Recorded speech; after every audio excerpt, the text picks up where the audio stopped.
ముంబైలోని బొరివెల్లి రైల్వే స్టేషన్లో జరిగిన ఘటన సంచలనంగా మారింది. టికెట్ లేకుండా ప్రయాణిస్తున్న ఓ వ్యక్తి రైల్వే అధికారులతో వాగ్వాదానికి దిగి టికెట్ చెకింగ్ కార్యాలయంలో విధ్వంసం సృష్టించాడు.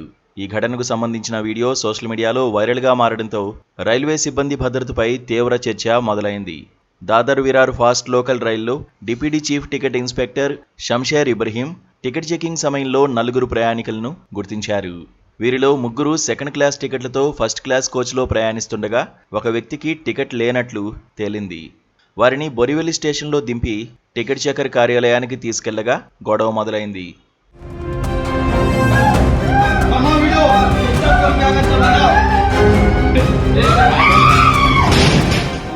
టికెట్ లేకుండా ఎలా ప్రయాణిస్తున్నారని అధికారులు ప్రశ్నించడంతో ఆ ప్రయాణికుడు ఆగ్రహంతో ఊగిపోయాడు. అధికారులపై అసభ్య పదజాలంతో దూషిస్తూ కార్యాలయంలోని కంప్యూటర్లు, మానిటర్లు, కీబోర్డులను ధ్వంసం చేశాడు. ధారావిలో నా పేరు చెప్పు, అందరికీ తెలుసంటూ సిబ్బందిపై బెదిరింపులకు దిగాడు. ఈ గొడవలో షంషేర్ ఇబ్రహీంతో పాటు మరో రైల్వే ఉద్యోగికి గాయాలయ్యాయి. నిందితుడు కూడా గాయపడ్డాడు.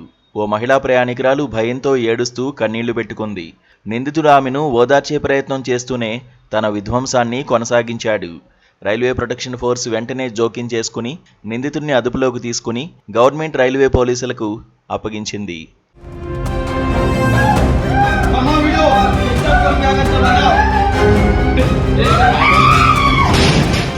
ప్రభుత్వ ఉద్యోగిపై దాడి, రైల్వే ఆస్తులకు నష్టం కలిగించినందుకు సంబంధిత సెక్షన్ల కింద కేసు నమోదైంది. గాయపడిన వారిని స్థానిక ఆసుపత్రికి తరలించారు. వెస్ట్రన్ రైల్వే అధికారులు ఈ ఘటనను ఖండిస్తూ ఇలాంటి హింసాత్మక చర్యలపై కఠిన చర్యలు తీసుకుంటామని, ప్రయాణికుల భద్రతకు ప్రాధాన్యమిస్తామని తెలిపారు.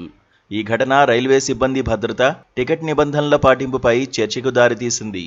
సోషల్ మీడియాలో వైరల్ అయిన ఈ వీడియో ద్వారా ప్రజలు రైల్వే నిబంధనలను గౌరవించాలని, సిబ్బందిపై దాడులను ఖండిస్తున్నారు.